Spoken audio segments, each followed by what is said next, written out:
जय हिंद दोस्तों। स्वागत है आप सभी का आपके अपने YouTube चैनल CAPF अनलॉक में।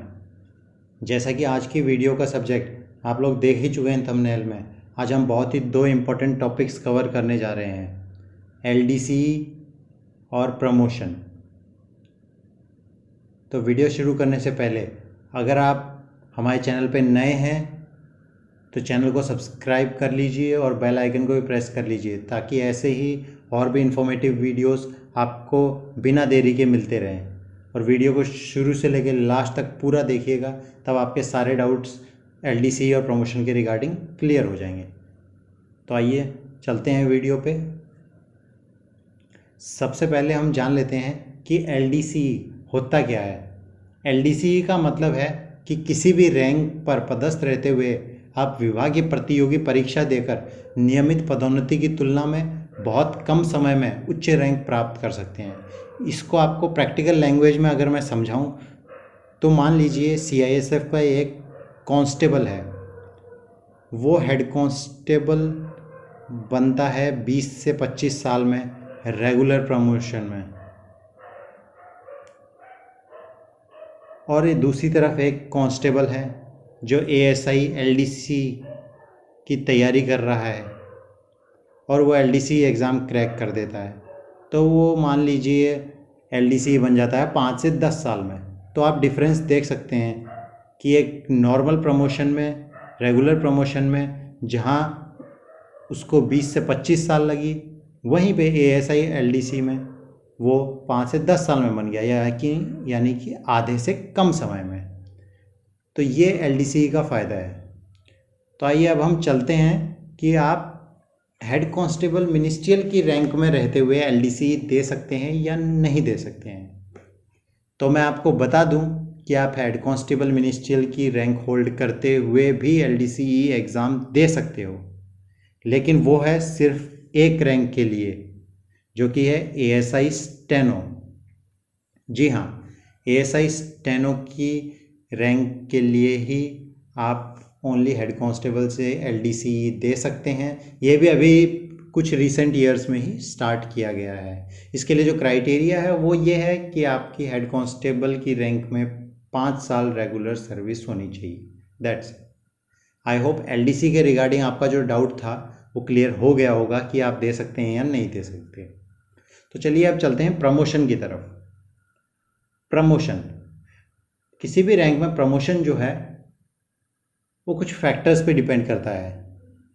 जैसे कि पहला फैक्टर है उच्च रैंक में रिक्त पदों की संख्या, यानी कि आप हेड कांस्टेबल हैं, आपका प्रमोशन ASI की रैंक में होना है, तो ASI की रैंक में कितनी पोस्ट खाली हैं उस पर डिपेंड करेगा आपका प्रमोशन।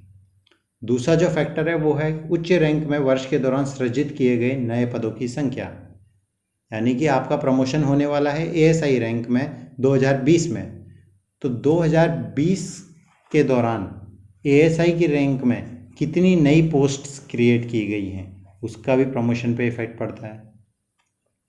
तीसरा है अनंतिम वरिष्ठता सूची में आपकी ranking, your ranking in the provisional seniority list.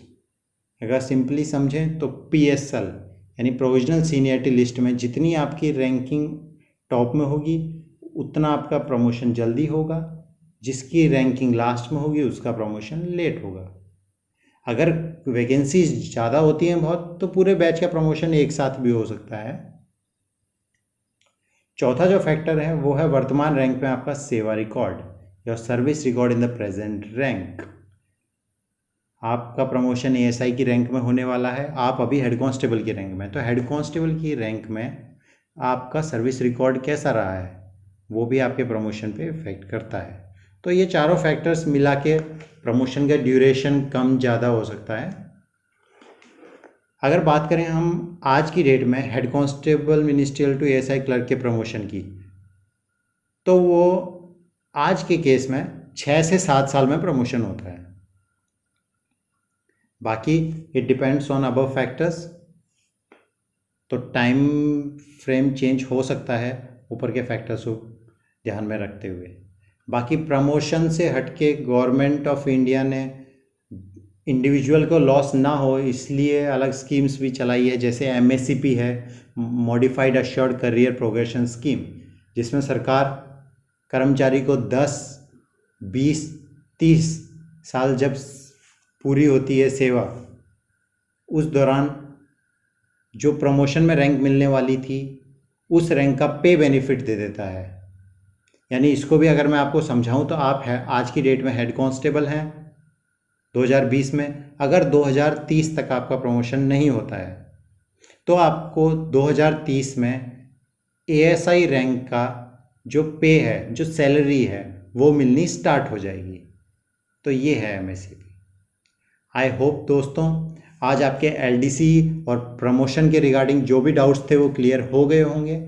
फिर भी अगर कोई आपकी क्वेरी हो तो वीडियो के नीचे कमेंट सेक्शन में जाके आप बता सकते हैं, हम उसे as soon as possible clear करने की कोशिश करेंगे।